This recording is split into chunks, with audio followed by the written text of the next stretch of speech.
Hi friends, Mahanadi சீரியலுக்கான upcoming episode என்னென்னு பார்க்கலாம். விஜயும் காவேரியும் ரொம்ப சந்தோஷமாக இருக்கிறாங்க. தான் கர்ப்பமாக இருக்கிறத சொன்னதுக்கப்புறம் அப்படி ஒரு ஆனந்தப்படுறாங்க. அதுக்கப்புறம் என்ன பண்ணுறாங்க, காவேரி ஒரு உண்மையை போட்டு உடைக்கிறாங்க. என்னன்னு பார்த்தா, சாரி விஜய், அன்றைக்கி உங்ககிட்ட சொல்லலாம்னு வந்தேன்னா அப்போ தான் நீங்கள் வரவே இல்லையா, நான் மயக்கம் போட்டேன்னா அப்போ நிவின் வந்தார் அப்படின்னு நிவின் பேரை சொன்னோடனே விஜய் முகம் அப்படியே ஒரு மாதிரியாக போகுதுங்க. அப்படித்தானே இருக்கும் காவேரிக்கும் அப்படிங்கிற அளவுக்கு தோணுது. ஏன்னா வெனிலான்னு கூட இருக்குல்ல, பார்த்தா 2 பேர் மனசுலையும் யாருமே பழைய காதல் இல்லை தான், இருந்தாலும் அப்படி சுருன்னு அவருக்கு கோவம் வருதுங்க. அது நல்லா தெரிஞ்சிச்சு. அதுக்கப்புறம் பார்த்தீங்கன்னா நிவினுக்கு தெரிஞ்சிருச்சுங்க, நான் சொல்லிட்டேங்க, வேறு வழி இல்லாமல் சொல்லிட்டேங்க, அவர் தான் ஹாஸ்பிட்டல்லாம் கூட்டு போனார் அப்படி இப்படின்னு சொல்கிறாங்க. அப்படியே முறைச்சி பார்க்குறாங்க. ஏங்க கோமா அப்படிங்கிறாங்க காவேரி. இல்லை, நீ தான் குழப்பத்தில் இருந்த, ஆனால் நிவினுக்கு விஷயம் தெரிஞ்சும் அவராவது என்கிட்ட சொல்லியிருக்கலாம்ல அப்படின்னு சொன்னோன்னே இவங்க பார்த்தீங்கன்னா கக்கப்பன்னு சிரிக்கிறாங்க. அவர் என்ன காமெடியாக சொன்னார், அவரே மனசு நொந்து போய் சொல்லிட்டு இருக்காங்க. என்னடி காவேரி நீ இப்படி சிரிக்கிறியே மவளே அப்படிங்கிற மாதிரி இருக்கு. அடுத்து பார்த்தீங்கன்னா 2 பேரும் ரொம்ப சந்தோஷமாகறாங்க. ஒவ்வொரு அளவுக்கு அதிக சந்தோஷத்தில் அழகாக அப்படி முத்தம் கொடுத்து அப்படி தோல் மேலே சாஞ்சு 2 பேரும் ஒன்றா அப்படியே ஹனிமூன் கொண்டாடுற மாதிரி கட்டி பிடிச்சிக்கிட்டு இருக்காங்களா. கரெக்டாக நர்ஸு வந்துடுறாங்க. சார் அப்படின்னா ஐயோ அப்படின்னு எந்திரிக்கிறாங்க. குளுக்கோஸ் பாட்டில் க்ளோஸ் பண்ணிவிட்டு இன்றைக்கி போய் போகலாமா அப்படின்னு காவேரி கேட்குறாங்க. இல்லை, சாயந்தரம் தான் போகணும், டாக்டர் அம்மா சொல்லியிருப்பாங்களே அப்படின்ட்டு போகிறாங்க. ஆமாம் அப்படிங்கிறாரு. அவங்க போனதுக்கப்புறம் சூப்பர் க்யூட்னஸ்ன்னு சொல்லணும். விஜய் என்ன பண்ணுறாரு தெரியுமா, காவேரி பார்த்து இவங்க எப்போ வந்தாங்க அப்படின்னு அவர் ஒரு வார்த்தை சொன்னார். வேற லெவலுங்க, செம்ம தான் இருந்துச்சு தெரியுமா. ஒருத்தர் மாட்டிக்கிட்டு முடிச்சுட்டு அப்படி ஒரு மாதிரியாக சிரிப்பாங்கல்ல, அந்த இது 2 பேருமே நல்லா சிரிக்கிறாங்க. இவங்க பார்த்தீங்கன்னா காவேரி அதுக்கப்புறம் ரொம்ப அவர் கெஞ்சுறது அழுகிற பார்த்துட்டு சாரிங்க, நான் மறைச்சது தப்பு தான் அப்படின்னு சொல்லிட்டு பழம் அப்படின்னு கையை அப்படி காமிக்கிறாங்க ரவுண்டு கட்டி.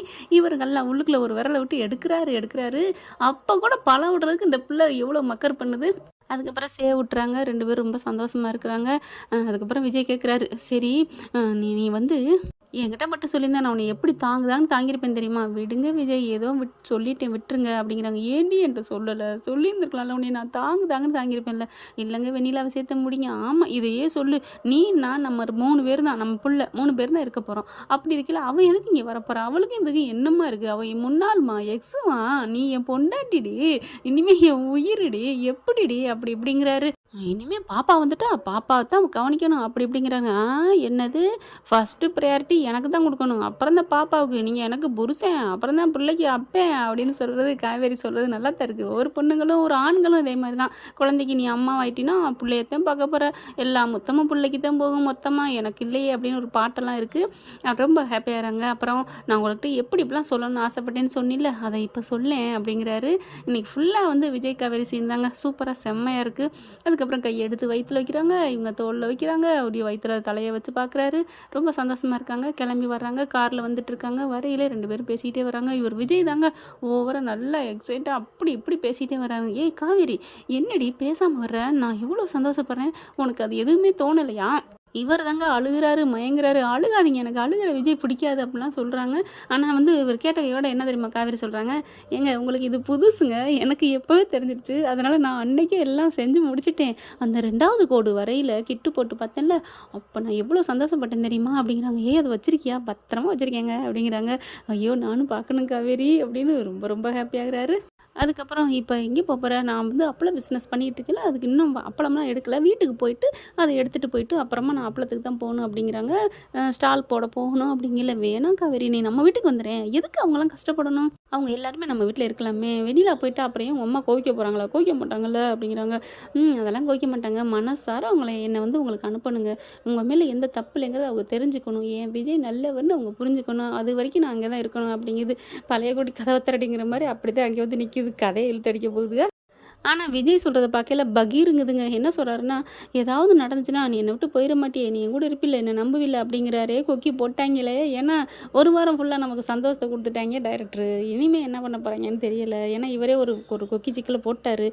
இனிமேல் என்னை விட்டு போயிட மாட்டில அப்படிங்கிறாரு. நான் போக மாட்டேன், எப்போ உனக்காக இருப்பேன் அப்படின்னு இந்த அம்மா சொல்லுது. இந்த மாதிரி ஆகணும், அம்மா ஆட்டுக்குட்டி அப்பா அப்படின்னு உலகம் அப்படிங்கும்ல, அதுதான் கொஞ்சம் பக்குங்குது. அடுத்து பார்த்தா வீட்டுக்கு வேணாம் அப்படிங்கிறாங்க, வீட்டுக்கு போவோம் அப்படிங்குது. வேணாம் நம்ம 2 பேரும் நம்ம அதுக்கு போவோம் அப்படிங்கிறாங்க. என்னங்க சொல்கிறீங்க, ஆமாடா தங்கம், நம்ம ஃபார்ம் ஹவுஸ் இருக்குல்ல, அங்கே போயிட்டு அதுக்கப்புறம் வருமே ப்ளீஸ். ஐயோ வீட்டில் கேட்பாங்களா, அதெல்லாம் கேட்டு போகிறாங்க, சமாளிக்கவும் முடியாது, நீ ஃபுல்லாக அங்கே இருந்தேன்னு சொல்லிக்கலாம் அப்படின்னு சொல்லிட்டு கூட்டிகிட்டு போயிடுறாங்க. அவ்வளோதாங்க, சூப்பருங்க. ஃபார்ம் ஹவுஸ் போயிட்டு என்னென்ன என்ஜாய் பண்ணுறாங்க. ஆஹா, சும்மா தாங்குன்னு தாங்குறாங்க. நான் செஞ்ச குறும்பு அந்த படத்தில் ரஜினி தாங்குவார் பார்த்தீங்களா, அந்த மாதிரி அப்படியே வாந்தி எடுக்கிறாங்க. ஓடி போய் வாந்தியை கழுவுறது என்ன, பிடிக்கிறது என்ன, அப்படியே அம்மா என்னங்க டே நீங்களாம் உண்மையிலே ரியல் ஜோடிங்களா அப்படிங்கிற அளவுக்கு இருக்குது. செம்ம வீக்கா ஃபேன்ஸ் ஹாப்பியாக கொடுத்துட்டு மறுபடியும் என்ன துன்பத்தை கொடுக்க போகிறாங்கன்னு தெரியல. பார்க்கலாம் ஃப்ரெண்ட்ஸ் என்ன நடக்க போகுதுன்னு. இந்த பதிவு உங்களுக்கு பிடிச்சிருந்துச்சுன்னா உங்கள் பொண்ணான கையால் ஒரு லைக் போட்டு சப்ஸ்கிரைப் பண்ணிடுங்க. Thank you friends.